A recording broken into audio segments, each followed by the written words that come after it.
Good evening friends, welcome to my YouTube channel advocate Amit Kumar Gupta. अपने income tax के cases की series में आज जो केस मैं आप लोगों के सामने डिस्कस करूंगा उस केस का नाम है Pitchari Raja Gopal Shiva Kumar versus Union of India and others.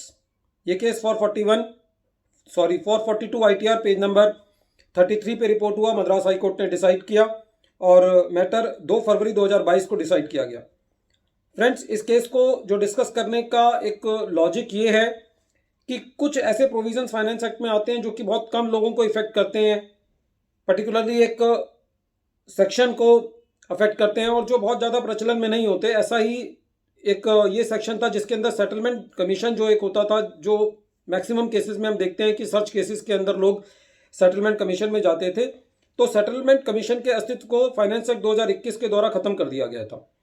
तो बहुत सारी रिट पेटिशंस जो हैं वो फाइल हुई थी, जिनका ये कहना था कि साहब 31 जनवरी 2021 को जो लोग सेटलमेंट कमीशन में जाने के लिए एलिजिबल थे उनकी सेटलमेंट की एप्लीकेशन को एक्सेप्ट किया जाए।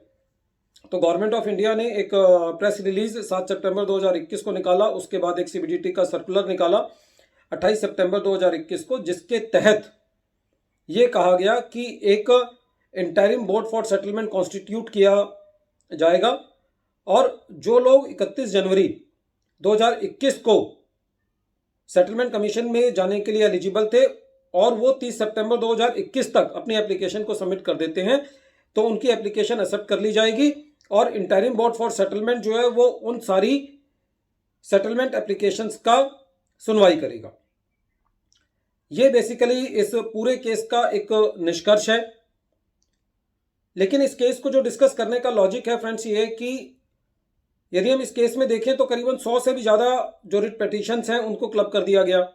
तो कहने का मतलब है कि कुछ सेक्शंस ऐसे होते हैं जो कि बहुत रूटीन के अंदर यूज़ नहीं होते, लेकिन लोगों को उनके लिए भी काफ़ी लड़ाई लड़नी पड़ती है, रिट पेटिशंस में जाना पड़ता है, कानून का सहारा लेना पड़ता है, कोर्ट का सहारा लेना पड़ता है। तो जब ऐसे प्रोविजंस को इंट्रोड्यूस किया जाता है उसी वक्त इन सारी चीज़ों को विजुलाइज नहीं किया जाता और बहुत जल्दबाजी के अंदर जो है सेक्शंस को इंट्रोड्यूस किया जाता है या उन सेक्शंस को डिलीट कर दिया जाता है।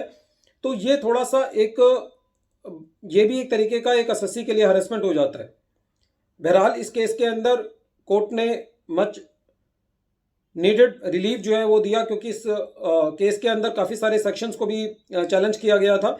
लेकिन क्योंकि गवर्नमेंट जो है वो एक प्रेस रिलीज भी ले आई थी और एक CBDT का सर्कुलर भी ले आई थी और ये कह दिया था कि जो भी एप्लीकेशन 31 जनवरी 2021 को पेंडिंग है तो वो यदि 30 सितंबर 2021 तक भी फाइल कर दी जाएंगी तो उनको एक्सेप्ट कर लिया जाएगा और इंटरिम बोर्ड फॉर सेटलमेंट जो है वो उनको देखेगा।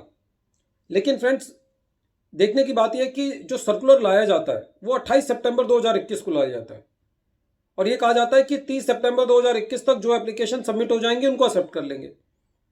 तो 28 सितंबर का सर्कुलर आया तो कब तो एसएससी उसको पढ़ेगा, कब उसको प्रोफेशनल्स देखेंगे। यदि वो ओवरसाइट से भी रह गया तो खाली एसएससी को 28 सितंबर को सर्कुलर आया तो 28 को चलो मान भी लियो कि 28 को ही पता चल गया, तो 29 सेटलमेंट में जाने के लिए भी एप्लीकेशन को तैयार करने के लिए किसी एसएससी को टाइम चाहिए। तो कितना एक मुश्किल है, कितना कम टाइम जो है वो एसएससी के लिए दिया जाता है और कितना ज़्यादा टाइम हमारे ऑफिसर्स को लिए दिया जाता है। मतलब ये मान के चला जाता है कि जो प्रोफेशनल्स हैं और जो एसएससी हैं they are like robots. But आज के टाइम में एसएससी और प्रोफेशनल्स को एज ए रॉबर्ट ही बिहेव करना है और रॉबर्ट की तरह ही उसको अपने आप को चुस्त रखना है, क्योंकि ज़्यादा टाइम ना तो डिपार्टमेंट और ना ज़्यादा कोर्ट्स एसएससी के लिए देती हैं।